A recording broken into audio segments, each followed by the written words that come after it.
All right, I'm gonna call the meeting to order. And today, in terms of sharing mana'o and having some type of welcome, I've asked Paul Horner to share with us some of his thoughts as we start this meeting. Hey, can you guys hear me? Yeah. Okay. Going from board meeting to board meeting and some of the transition working group made me really think about the transition process over the next 4 years. And I think the Hawaiian value I thought of is ho'omau, the Hawaiian value of perseverance and persistence, because we're going to need a lot of that over the next 4 years, right? But really, I really love that value because it's not only perseverance and persistence, because when you omao, you actually to continue and perpetuate in a way that causes the good to last. So during the transition, that's what we got to do every step of the way. And you never give up, right? And you consider the mistakes and failures, temporary conditions that help us learn at the same time. So we learn from the mistakes that we go as we move forward. And so I just want everybody to think about that whole perseverance and persistence as we go through this, and don't feel like it's ever going to be too much because we can handle. Aloha. Oh, Paul, thanks for those good wisdom that you shared with us. As we start, can everyone on Zoom confirm that they are the only ones in the room? Okay. I'll confirm. Thank you. We don't have anyone signed up for any public comments at this point. I would like to ask if there are any amendments or changes to the minutes of either our September 12th meeting or the community meeting that we had that evening. I have a question, please. Go ahead. I just noticed that our minutes look different this time, and I'm wondering, is it an AI printout of a recording of the minutes? Because I noticed it's nearly verbatim. No. And No. it's a different presentation than I think we've done in the past. No, I don't believe so. It's not AI. No. But what in fact, right before this meeting, I asked that we look at what is best practices in terms of writing minutes, because we have the recording, so anyone can actually see the recording of our meetings. But I think that my experience with best practices is that the minutes are at a higher, different level. And I don't know, it's more a summary of the statements rather than verbatim statements. So we're going to take a look at that and find out what is best practices in terms of how we create minutes. Okay, yeah, that's my concern. I think we should obviously record what's going on. That's the purpose, but to capture the summary of discussions as opposed to, each individual comment, especially when it's not necessarily decision making. Right. So we'll present, and I'm going to leave it to the management team to figure out what is appropriate, and they can report back, and you'll see it in the next section. Go ahead, John. Sure. Let me expand on that, since you and I had discussed it, because minutes historically with the authority have kind of bordered on being transcripts, and there are two concerns I have. The most immediate one being the added pressure that puts on Pua'ana to try and capture all of that. Going back to best practices, the decisions being made as opposed to what is being said becomes much more important. So as a standard practice going forward, the your staff will meet with Pua and after the board meeting to help capture appropriate draft minutes. Two reasons. It is support the internal administration, but secondly, we need to get these minutes out to the board while it's still fresh in board members' minds. We have an unusual circumstance this month because you're looking at that are 2 months old. That way, Poana can get back immediately with You're breaking up, John. your draft in the packet. It'll reflect the revisions that we got back, the feedback that we got back. Thank you. John, you're breaking up a little bit when you're speaking, yeah. So I don't know if there's something you can do to kind of work on that. And for everyone's knowledge, John is a little bit under the weather yesterday and today, so that's why he's calling in rather than being present at the meeting. Okay, any other thoughts about the minutes, either on the subject that we just discussed or amendments or changes? If not, if I could get a motion to approve and adopt the minutes. So move.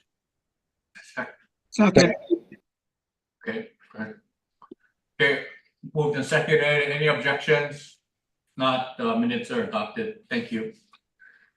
In terms of the chair report, first item that we brought up is the election update. I'm unsure, I was going to go nationally, state, and then county. I'm unsure about how the presidential election may potentially impact us and some of the tasks. So we're going to have to just stay tuned.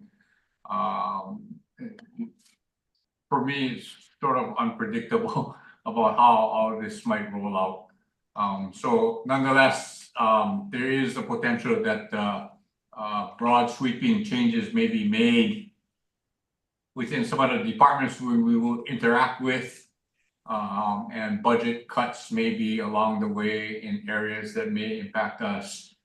So we're just going to have to stay tuned from the national side. On the state side, since our last meeting, Speaker Psyche was not reelected, and as a result, the House of Representatives now has a new speaker, Speaker Nadine Nakamura. She's from Hawaiʻi. She has a planning background in terms of her prior history. I've already met with her. She's very supportive of all of us in terms of MKSOA, not any particular subject, but she's very supportive of us. The other news that we know of so far is that in the State House of Representatives, most of our bills were referred to Waterland. The Waterland Committee prior chair, Representative Ichiyama, has now assumed the post of Vice Speaker. And they have yet to name the new chair of the House Waterland Committee. So we're gonna have to stay tuned to that to find out who that is. What I've been told is that the slate of committee chairs may come out next week. So we'll just have to find out who that is, and then I'll try to meet with that person and find out what their viewpoints are and perspectives on MKSOA and how they can best support us. I think the finance chair is probably going to stay the same, so we have already established relationships with that finance chair. In the state senate, the lineup stays relatively the same as it relates to us. Same President Ochi. Waterland remains with the Hilo Senator Lorraine Inouye. So we'll work forward and work with her as we move forward. On the county level, as all of you know, we're going to have a new mayor in early December. I've reached out and have not yet met with the new mayor.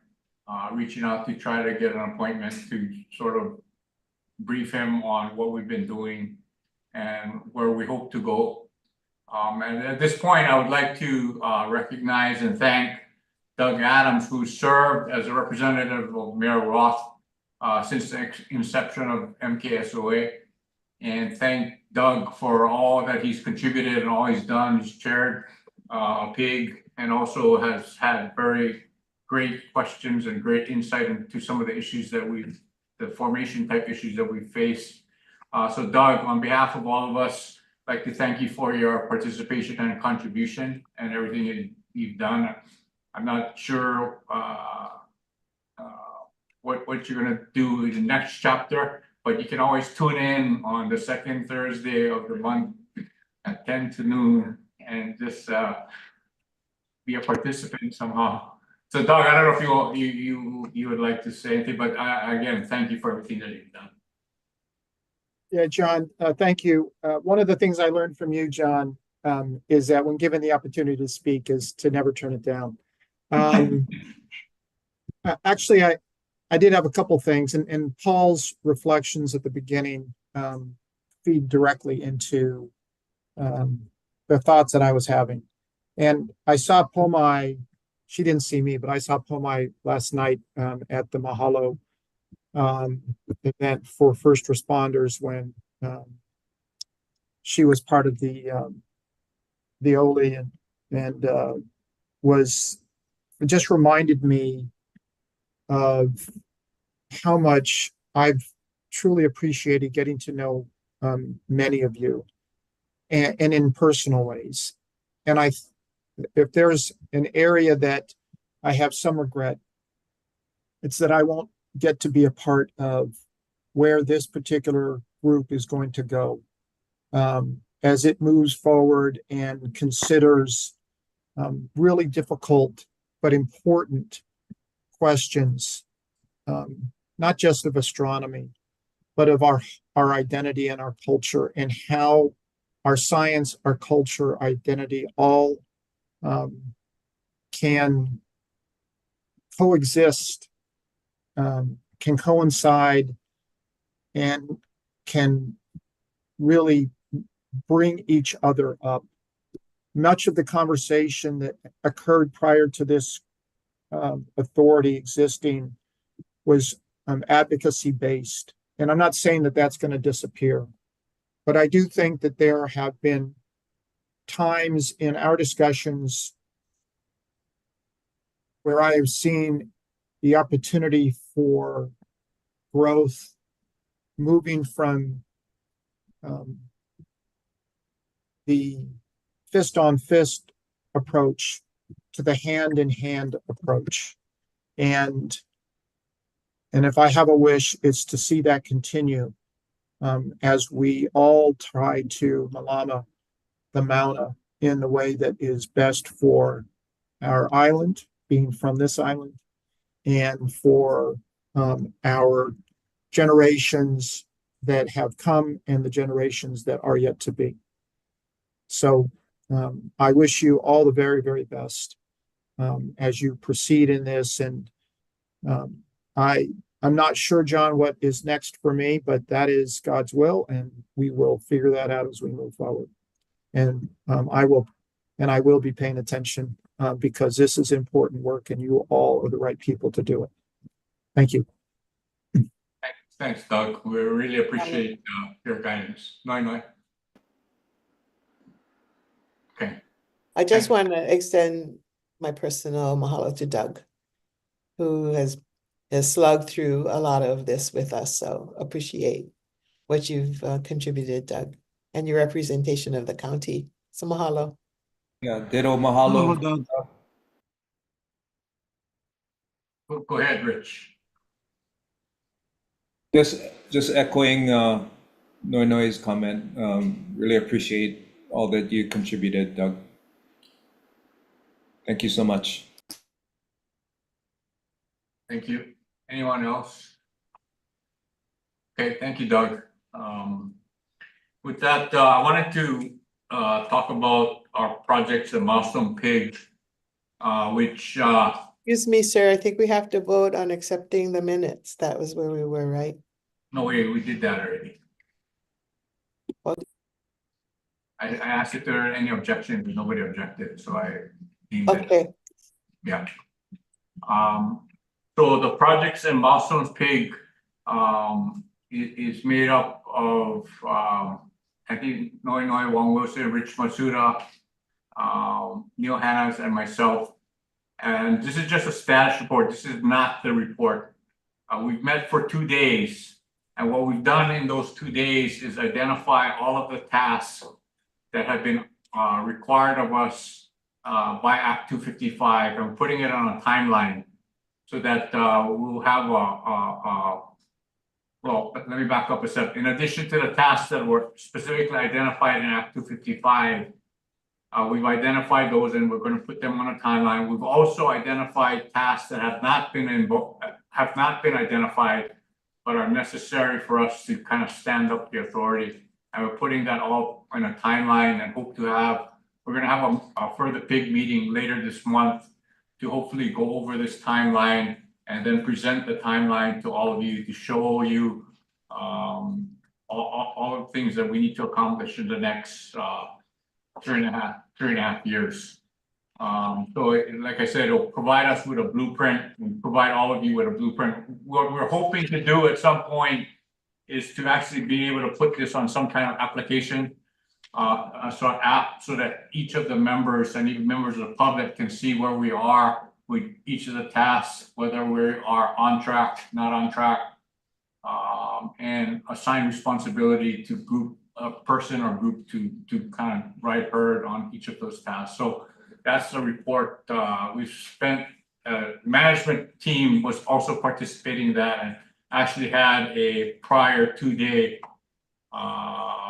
run at it in terms of identifying tasks and things that we need to accomplish. So we'll get a little bit more organized and actually have a roadmap of all the things that we need to do.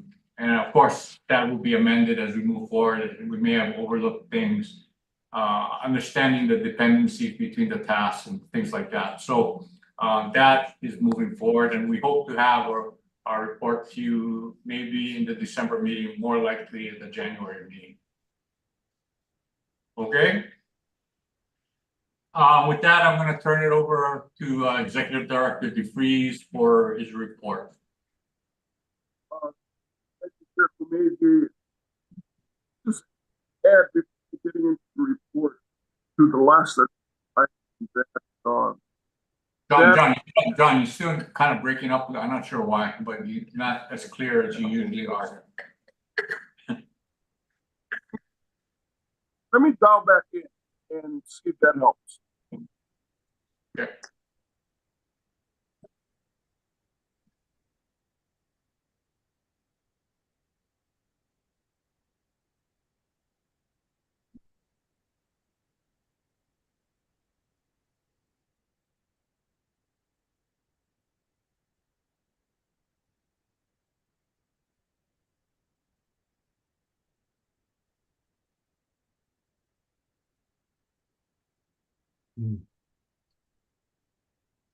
Recording in progress.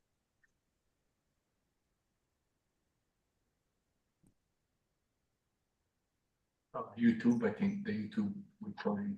John,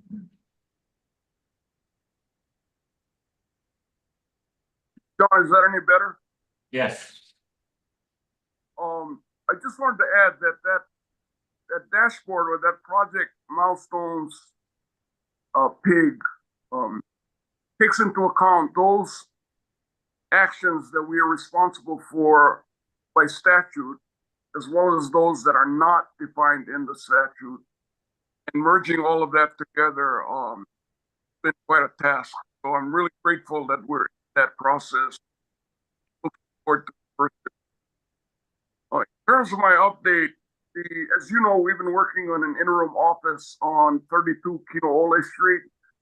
In short, we have cleared all of the state requirements, including the ADA requirements. DAGS has been extremely helpful. The owner has put forth the terms of a lease financially. And we have countered that proposal. The owner of that property returned to Hilo yesterday, and so we're looking forward to hearing back on the counter proposal. If not today, sometime early next week. And that's our interim office across the federal building on Kinopoli Street. With respect to the permanent office on 427 Cavite Street, still in terms of a lease on October 11th, a right of entry by Chair Don Chang of the LNR. By 3rd of October. We're awaiting the governor's approval for an expenditure of funding for a consultant. John, you're breaking up again. John, you're breaking up again. I'm not sure why. Sorry, maybe if I cut my video, that might help. Okay.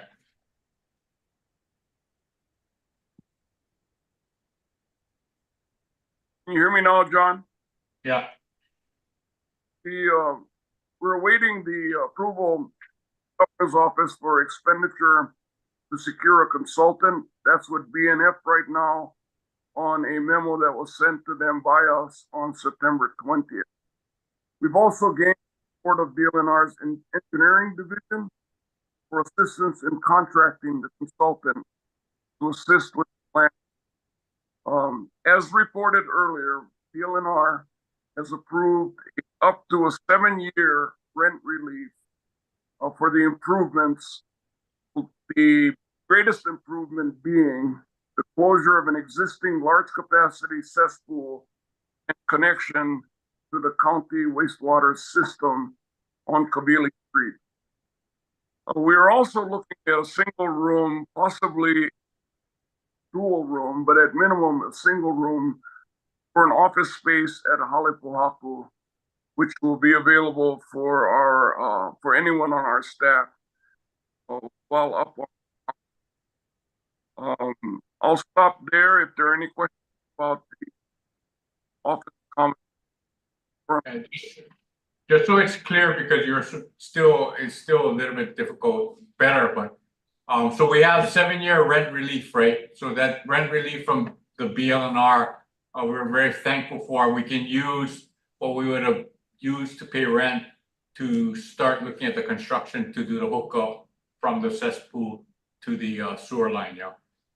So that has already been passed by the Board of Land and Natural Resources. So very thankful to the board for taking that action.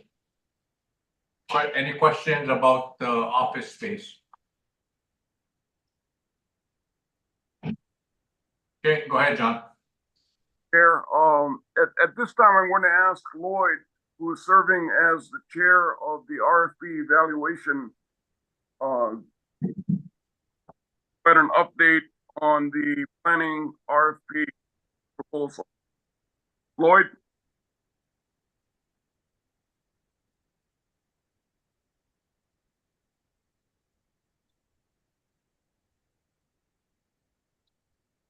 Hello, everyone. In terms of our management RFP, we are anticipating a couple of offers that will be due on November the 20th. So we will be having an evaluation of those offers November the 26th.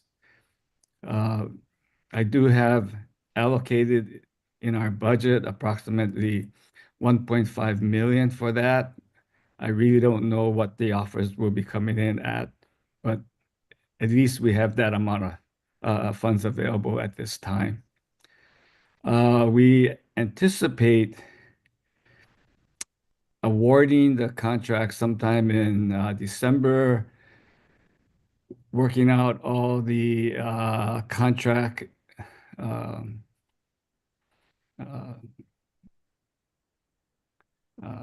terms and conditions, and hopefully we would have the start date as February the 2nd of 2025. The contract is for 1 year, 4 months. It should end June 30th, 2026.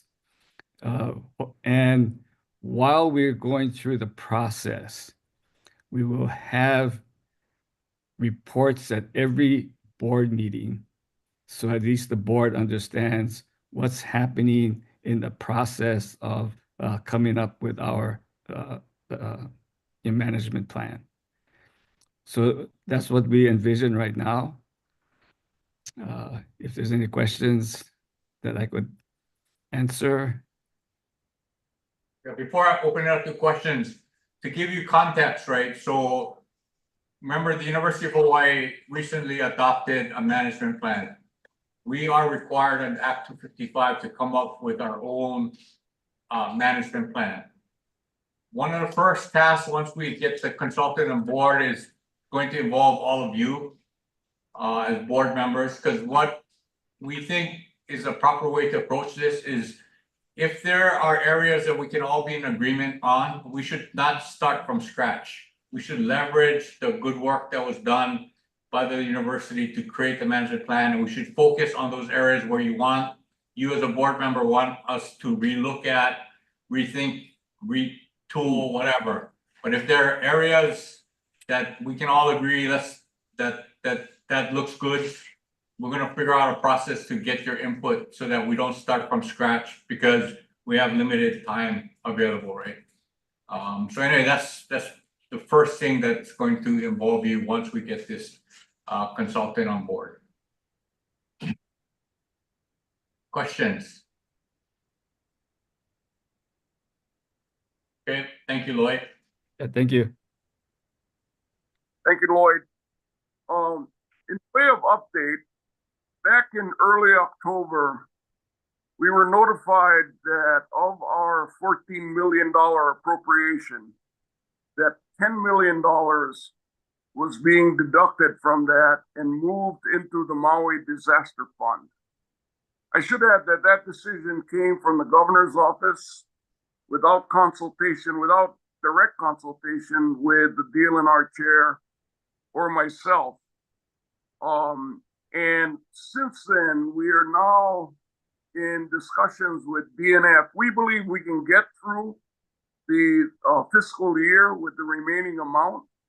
In the financial report that Lloyd will be delivering, he'll itemize how we can achieve that. In the meantime, Budget and Finance has expressed some support and cooperation from which we may be able to secure additional dollars, maybe as much as $300,000 to $500,000 that can be encumbered this year by the end of the year to help support that. And again, while we anticipated that the Maui Disaster Fund would have an impact, 10 million was never in our radar, but we certainly understand the emergency and urgency that is being placed on the Maui situation. I'm going to ask you to withhold any questions you might have about that until we get to the actual financial report, if that's okay, Mr. Chairman. Fine, that's fine, thank you. Also, as you know, we've been trying to schedule a board retreat, and up until today, trying to get a 2-day retreat going. Schedules have been difficult. The challenge is added by the fact that we need the governor's availability to convene contact session. I was informed last week that to take some pressure off of. Can you repeat what you just said, or you broke up again? Going forward, we're going to be polling you on a single-day retreat as opposed to a 2-day overnight retreat to relax some of the pressure on your schedules. So anticipate that early next week, Joanna will be out to poll each board member on their availability for a single day board retreat to occur in the month of December. Did that get through, Chair? Yes, thank you. Let's see, item 4B, status of the long-term transition working group. I'm going to ask board member Ben Fudo to initiate that update. Thanks, John. The working group will have its first actual working meeting tomorrow. We have retained outside legal counsel. The legal counsel has already completed a more detailed manifest of the UH inventory list, which has been very helpful. We'll be having a meeting tomorrow in which we'll be going through that manifest to see what documents are necessary for review and analysis and which documents are interconnected with each other so that they will be reviewed as a bundle. We have a lot of documents to go through, so we're trying to make as efficient use of the time of the working group members as possible. We have quite a number of guests that are a part of the working group that are working with the university as well as our side and DLNR that will be participating in the group. And I think our first meeting that we will be discussing actual leases will be on in December. And our working group is well on its way. So I'm very happy to announce that we're finally there and ready to go.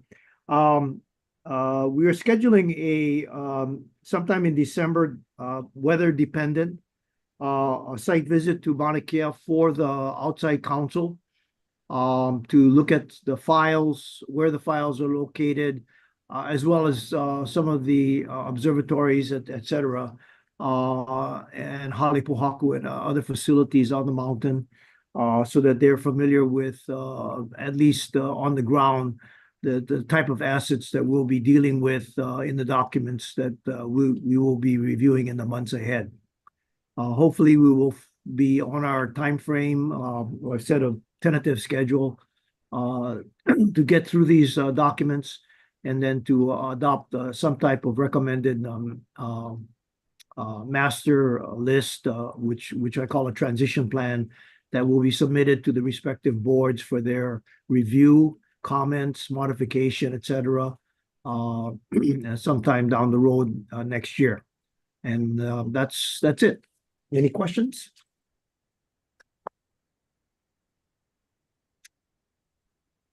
Okay, hearing no questions, we'll move on to finance report by Lloyd. Before we get there, this is our first true finance report. Up to this point, we have spent very little, mostly travel, employee costs and travel. But as we start going into some of these major things like hiring our attorney and getting this RFP awarded, we thought it would be good practice to provide you on a monthly basis financial report. This financial report, just so you know, is our first stab at it. It's going to be more refined as we go through it. I'm sure Lloyd would welcome any comments you have, but with that context, I turn it over to Lloyd.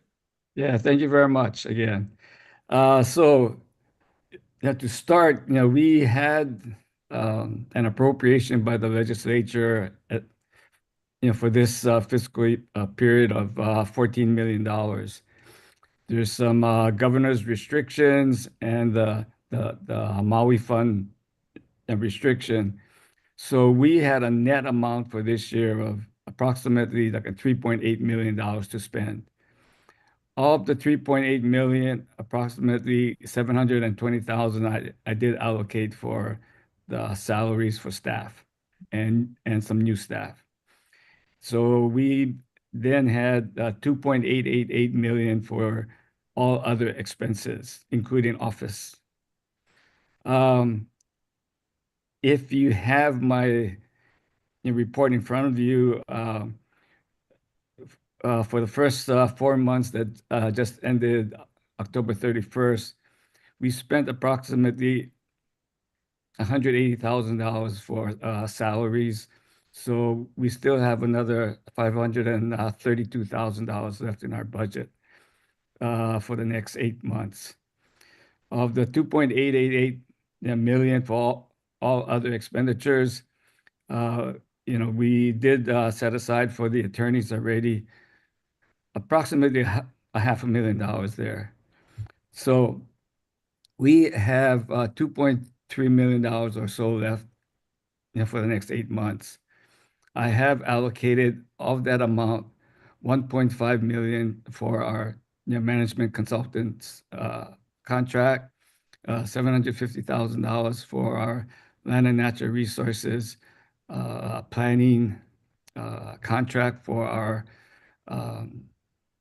office building. So I have another $142,000 left that we can spend for office supplies and anything else that we have. I have a phone request with Budget and Finance, which I called them on Monday. I haven't had a response yet to talk about should we need further funds that we can spend or encumber by the end of this fiscal period. What would be the likelihood of them supporting that action?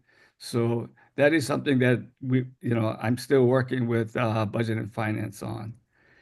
So it's not much of a financial statement at this point. We are very fortunate that the legislature has supported us. And let me go back just a bit. When the law was established, the legislature appropriated $14 million with that bill. This past 2 years, the legislature also supported each year with $14 million. But every year, at the end of the year, whatever was not spent, just goes back to the legislature. We have put in a request for the next 2 years, being consistent with what was done with the legislature. So we got in another $14 million for the next 2 years also, each year. But I'm sure as we go through the process, knowing now that we're in operations and we're starting to spend money that we know what we're doing, I can imagine that appropriation might be a little less in the next the 2 fiscal periods. But all in all, they've been very supportive. It's very unusual that they would always provide this organization $14 million every year. I've never seen that happen in my experience, but I would take that as an advantage to us right now. And this is why the next 2 years I did put in another $14 million each year. Okay, so that's where we stand right now. So to give some context before we open up for questions about the Maui Settlement Fund, I mean, I echo John's comments that we understand the severity and the need for our funding to be reallocated to help resolve and compensate some of the people that were hurt. But I think what happened is that whoever made the calculations about our reduction looked at our past spending. And if you look at our past spending, we spent, 180, 200,000. And because of that, I think the assumption was that, you don't need the $14 million.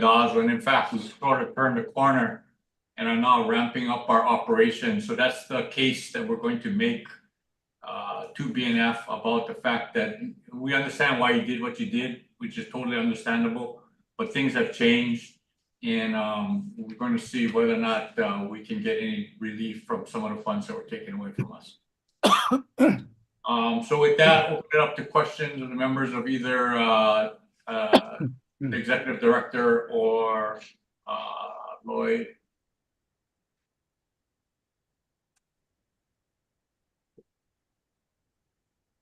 Thank you very much.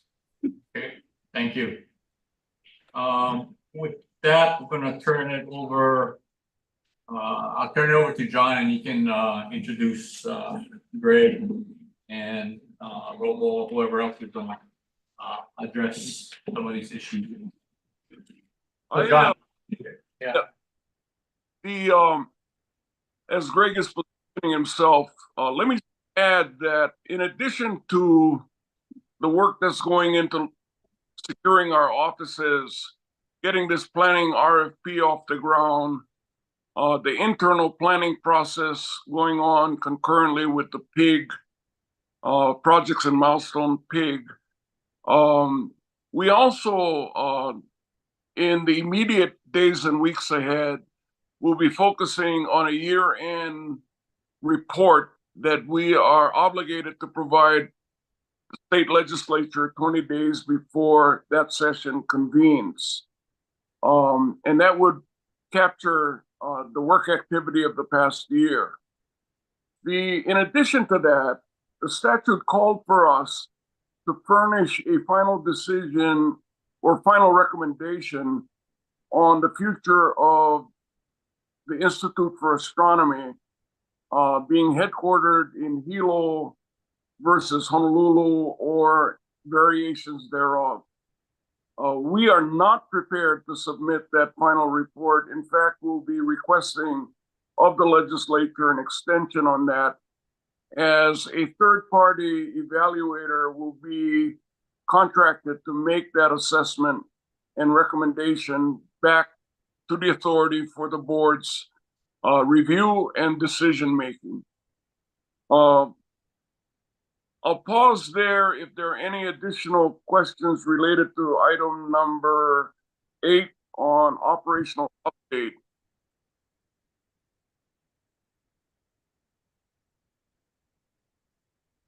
Hearing none, I'm going to ask that we move forward to item number 9, the Joint Management Committee, and I'm going to ask Greg Chun to present the 3 agenda items that he has prepared for presentation. Greg? Thank you, John. Aloha, everyone. Nice to see you folks. We have 3 items that we've been working on through the Joint Management Committee in our bi-weekly meetings, and wanted to bring them forward. And one of them, the Halepohaku underground storage, fuel storage tank project is something that you folks will be voting on. So regarding the first item, Halepohaku, we have provided you folks a number of briefings on this project. But just to remind you, you folks of the highlights of what this project is about, we are required by the Department of Health to decommission the fuel tanks at Halepohaku by July 2028. That's an EPA requirement. The proposal is to replace these tanks with 2 double-walled above-ground fuel storage dispensing tanks or systems.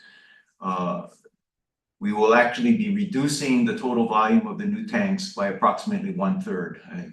The existing tanks total about 18,000 gallons capacity, and the 2 above-ground tanks would be provide us 6,000 gallons capacity. The project has gone through what I call a pre-consultation with all of our advisory groups, Environment Committee, Kahukumana, and Mauna Kea Management Board, based and along with you folks. And then based on the input that we did receive, we finalized the project and are bringing it forward now for your formal review. Kahukumana, Environment Committee, and Mauna Kea Management Board have all recommended approval of this project to move forward. Currently, we are in the process of, we have issued an RFP to engage a consultant who would be helping us with both the environmental review that we have to do, as well as the conservation district use application, permit application that we need to do. So those are in process because we wanted to ensure that we were ready to move once we got the final approvals.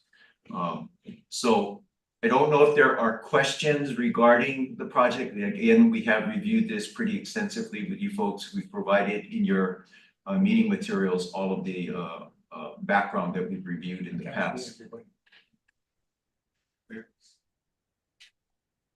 I'll have to see who has a question. Oh, no, you gotta expand. Okay.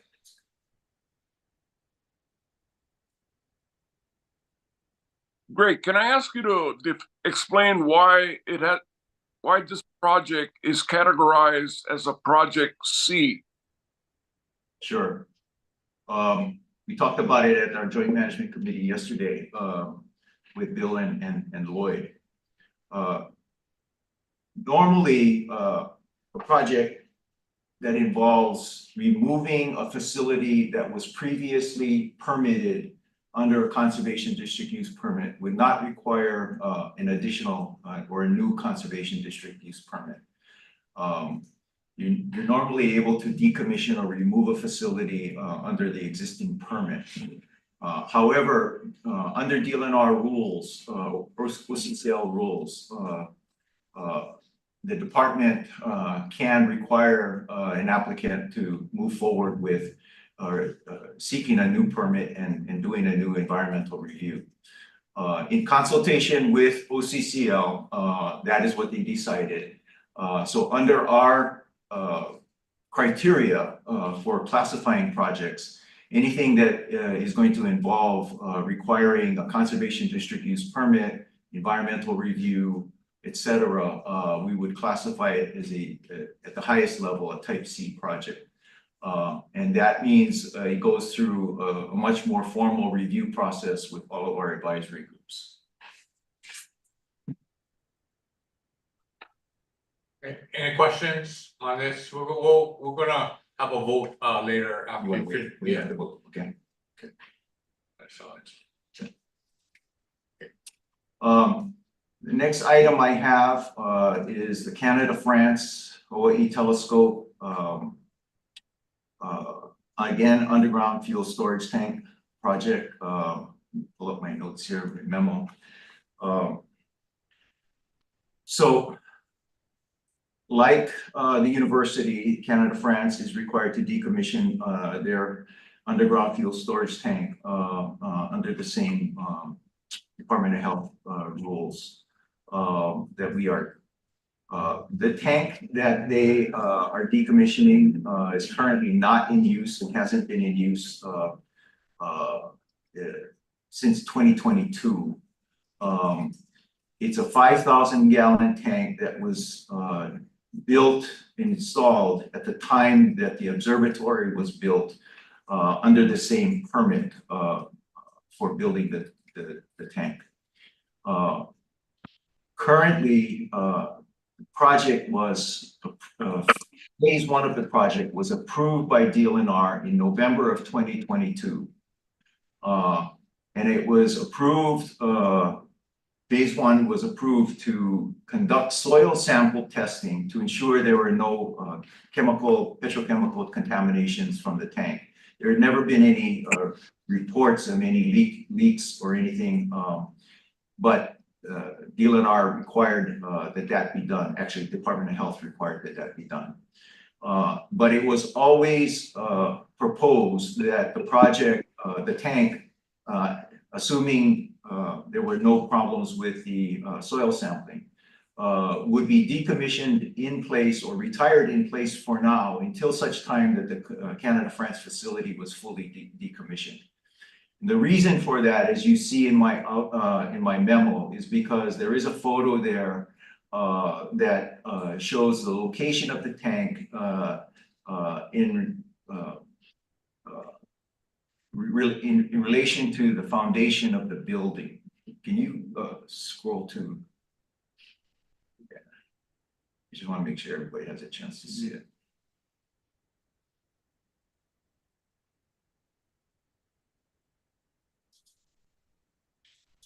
CSC. Yeah, so look, one more. Yeah, okay, right there. That blue rectangle square is the location of the tank. And it is also in close proximity, you can't see it as well in these photos, to the downslope of where the building, the facility has been built. So it was always proposed that the tank would be retired in place until such time that the facility itself was decommissioned. Canada France has received, has submitted all of their environmental reports, soil sampling tests to Department of Health, and Department of Health has come back and approved the results. So Canada France is currently in discussions with Department of Health on the material that would be used to fill the tank for the time being. They've also obtained their Hawaiʻi Fire Department permit to close the tank. We had been waiting for a DLNR approval to proceed with the project. We did receive that on Tuesday. However, they did, OCCL, Office of Coastal and Conservation Lands, asked us to also seek DLNR Land Division buy-off or approval for the retirement in place for now. So that's another step that now we are working on. So there are two things that are still outstanding, and that's the discussions that Canada France is involved in now with Department of Health on the fill material, and then the land division approvals or buy-off on the retirement in place. We will be updating the status of this project with our community advisory groups, and we'll do that with you folks as well when the outstanding approvals have been received.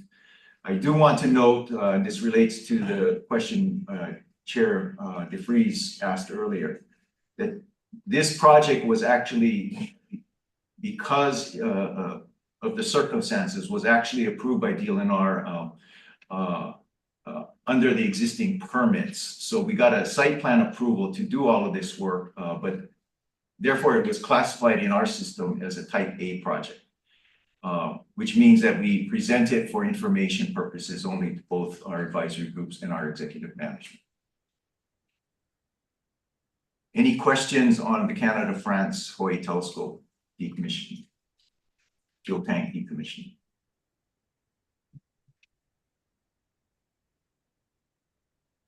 Okay. Then the last item, if you could scroll down, thanks, is going to take a little bit of time to explain. And this is an item that we've been discussing at the Joint Management Committee, and I've also discussed this with Chair Komeiji in the past as well. Thank you. So as you know, Caltech has decommissioned their CSO facility. So the university at this time has been negotiating and in discussions for the last couple of years, quite frankly, about a sublease termination agreement with Caltech to terminate the sublease that they currently have with us. So what I've done is I've provided you a memo that summarizes the major terms and conditions in that sublease termination agreement. I won't go through it all here because I need to explain one particular part, but if you do have questions about the major terms and agreement conditions that I have outlined in my memo, I'm more than willing to respond to them. However, I do want to discuss one specific aspect of this that does have implications for MKSOA. When we meaning the university, was in preliminary discussions with the Mauna Kea observatories back in 2018 and 2019 about what new leases, subleases with the university might look like. One of the items that we were discussing with them and came to agreement with the observatories on was the idea that in future leases, there should be a clause in which they contribute to the eventual summit-wide utility decommissioning costs. That was based on the assumption that at some point in time, astronomy may go away on the Mauna. So that was something that we had been in discussions with them from about 2018. They understood that that was going to be part of new leases and agreed to that. So at that time, my predecessor and the Office of Mauna Kea Management went through a whole process with the observatories to come up with a methodology and an allocation, an estimate of what those costs would be in these new leases. What contributions would the MKOs have to make towards this future decommissioning? The assumptions of that method, and the reason why I'm reviewing this with you folks is because in the sublease termination agreement with Caltech, although they were not required under their original sublease with the university to make this payment, they have voluntarily agreed to make a payment towards their contribution as we calculated it towards a summit-wide utility decommissioning. And so that monies, when we terminate the agreement, will go into a special account that we will hold at the university that will become another asset that would get transferred to MKSOA at the time of the transfer of assets. So that's the reason why I'm bringing this up here. So the assumptions behind the methodology that was developed, we're only focusing on data, communication, and electrical power in the summit area itself, the astronomy precinct. VLBA was not included because they are further down the mountain and their costs are going to be significantly different and that will be calculated at the time they are decommissioned.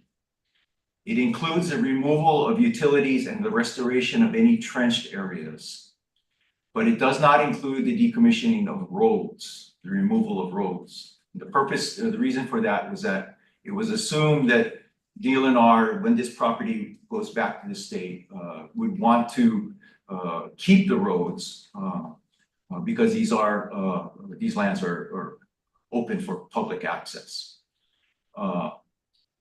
Costs were assigned to the benefiting observatories adjusted by each observatory's pre-negotiated multiplication factors. And I'll explain what that means. But essentially, the lower on the mountain you are, the less costs are going to be allocated to you because there's not as much of the system that is required to serve you.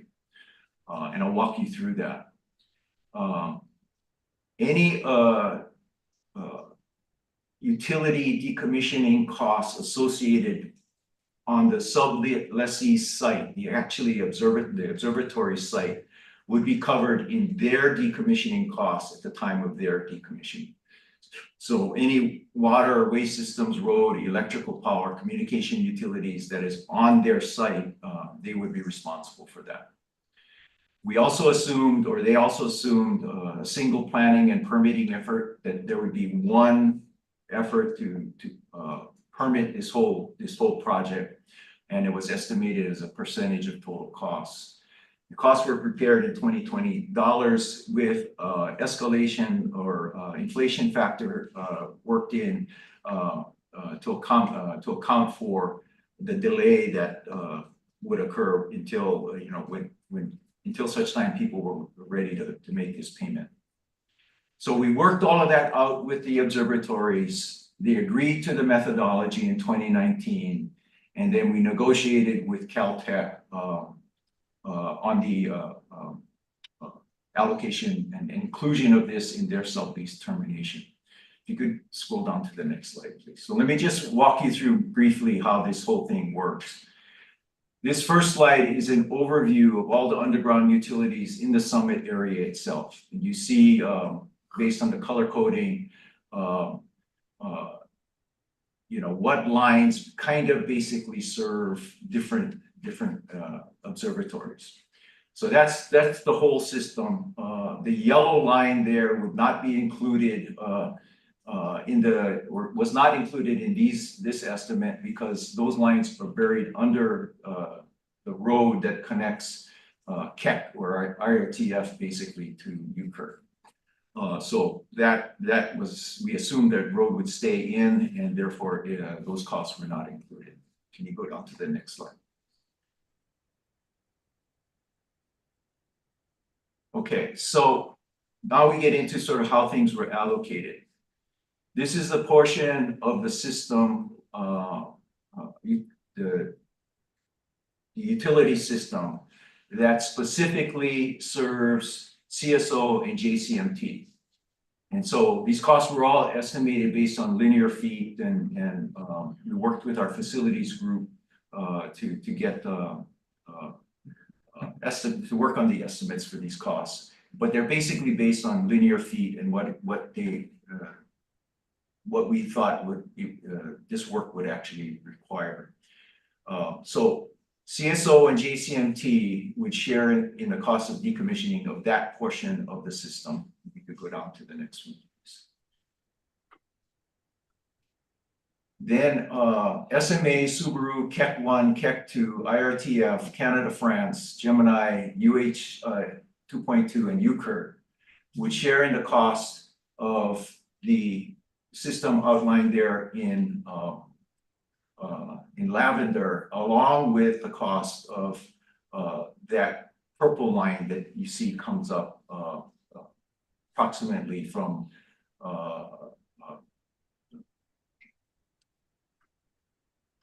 or something around there. It comes up to serve the summit area. So the cost to remove those lines were going to be split 9 ways between those facilities. And then you go down to the next one, please. And then there was a portion of the system that everybody had to share the cost of. And that's indicated here by these lines. Those allocations were then weighted based on the observatory size factor that we use to allocate costs for road maintenance and other things that they all share in paying for on the summit. So if you could go down to the next slide, please. So this is how the allocations worked out, the pro rata share of the allocations. There you see the telescopes, the facilities themselves, their size factor weighting, which is a factor that has been in place for many, many years. And then their portions of, in the case of CSO, you can see they have about 121,000 their allocation for the 11-way system costs.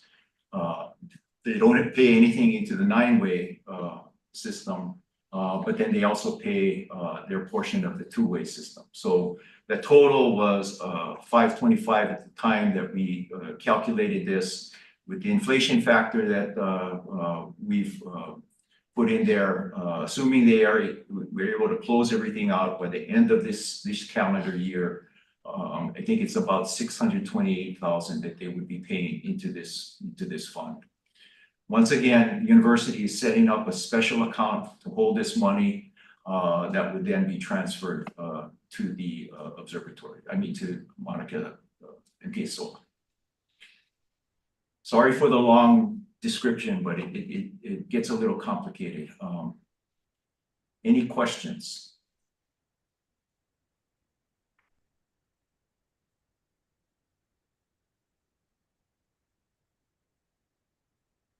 Okay, so yeah, so the whole idea, remember, is just to start creating this fund so that at the end of whatever period, when there's total decommissioning, that we have sufficient money to take on all of this infrastructure. Any further discussion or questions about that portion? Now we're gonna go back to the UST, the Haleʻoahu UST issue. I'm gonna ask that we have a vote to hopefully support this project. But before we do that, you know, we're sort of developing processes as we go along. So one of the processes that we're going to introduce today is our staff recommendation on this particular project. As we move forward, Executive Director and I have talked about actually formalizing this whatever recommendations that they make by way of a written memo. But because we're sort of in process, this first recommendation is going to be oral recommendation by our staff as to what they believe this authority should be doing. So with that, I turn it to Executive Director DeFries. Thank you, Chair Komeiji. Greg, before we make the recommendation, can you explain to the board, subsequent to the approval from them that is pending, what the process will be going forward for you? Sure. So first item for us is securing a consultant to help us with the environmental assessment and the conservation district use application, permit application.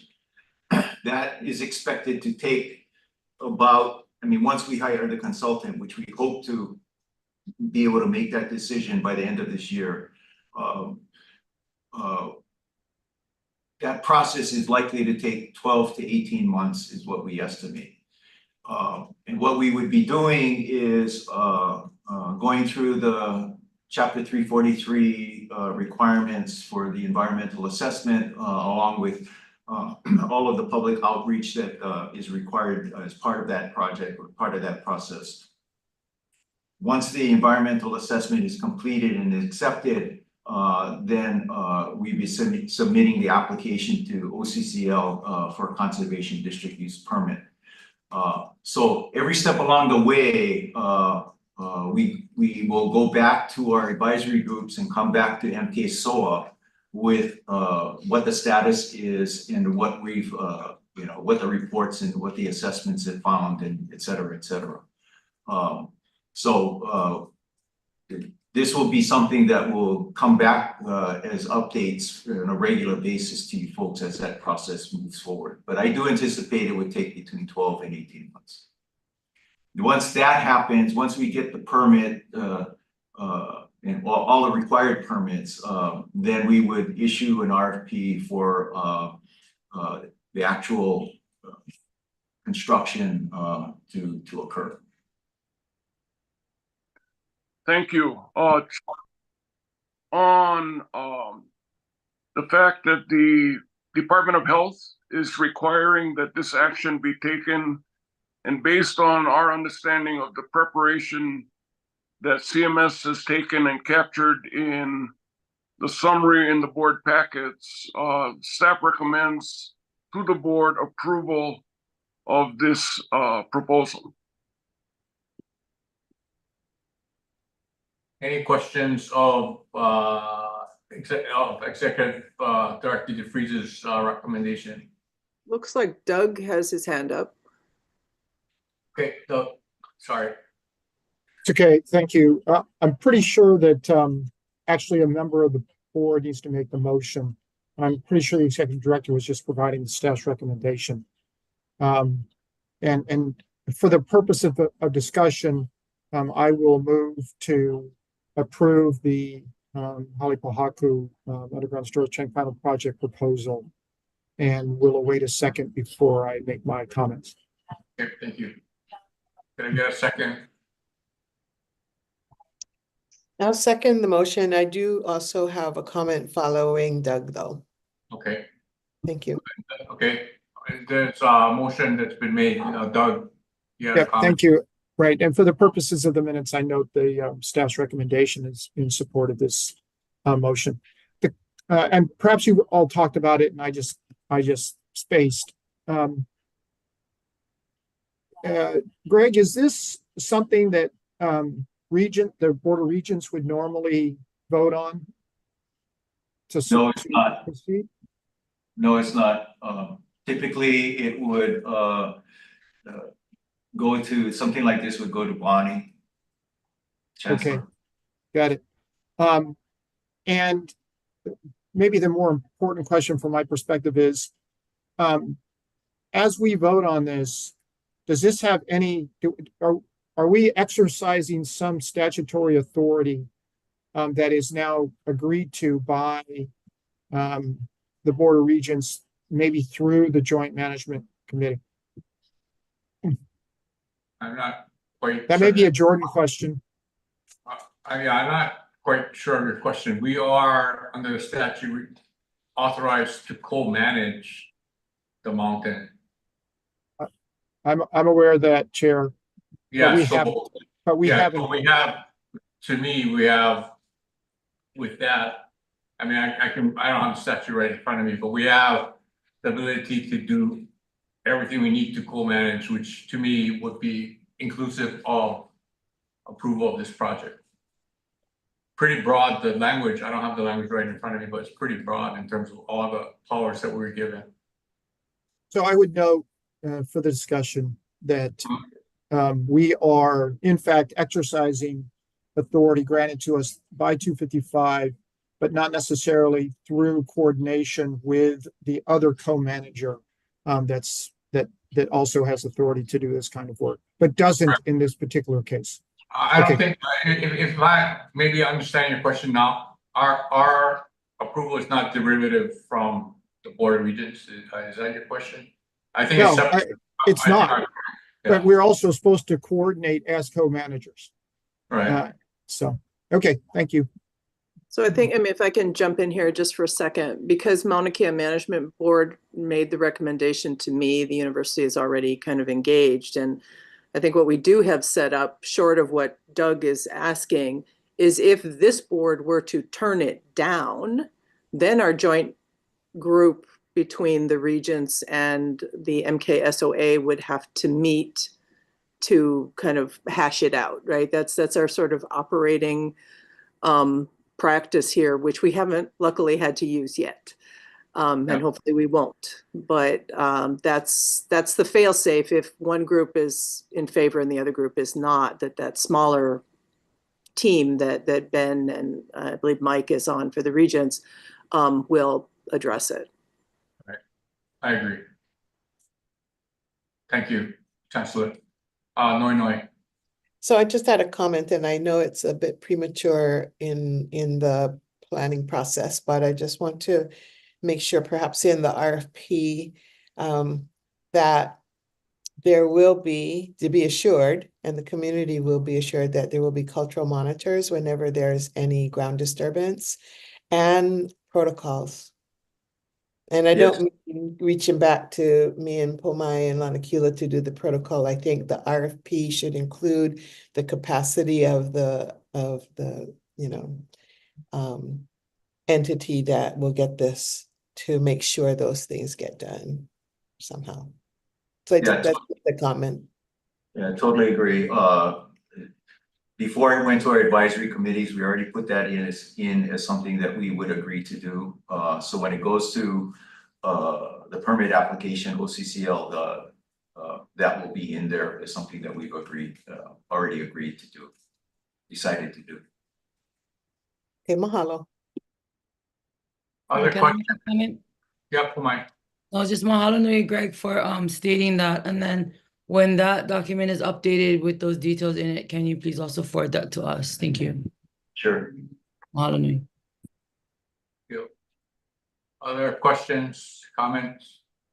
Yeah, I would just add one more thing. I am, despite the fact that this is my last meeting, I am jealous of our authorities in comparison to the other co-manager. And I would just like to make sure that we are not, that we are being, that the decisions that we make actually have weight.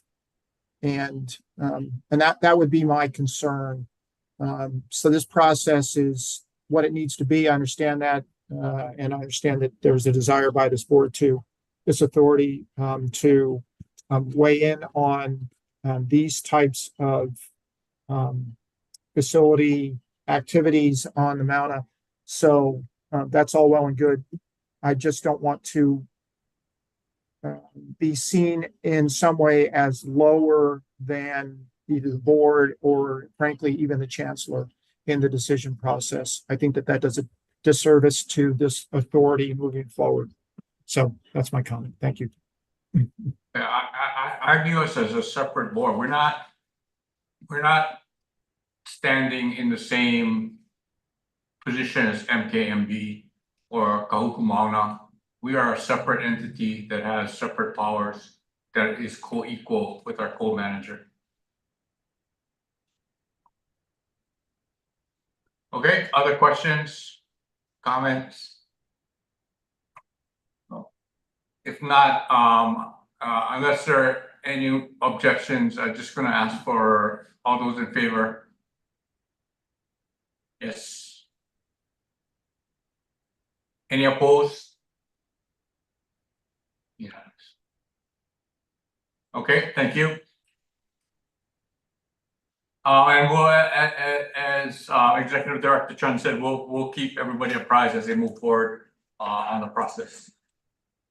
Okay, is there any need or anyone wishes to consult with our attorney via an executive session?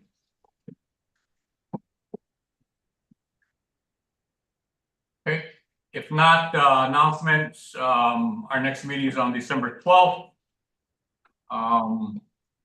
Same time, same station. Again, just as a closing announcement, again, want to mahalo Doug again for all of his good work. And he asked a lot of good questions. So with that, gonna get a motion to adjourn. So moved.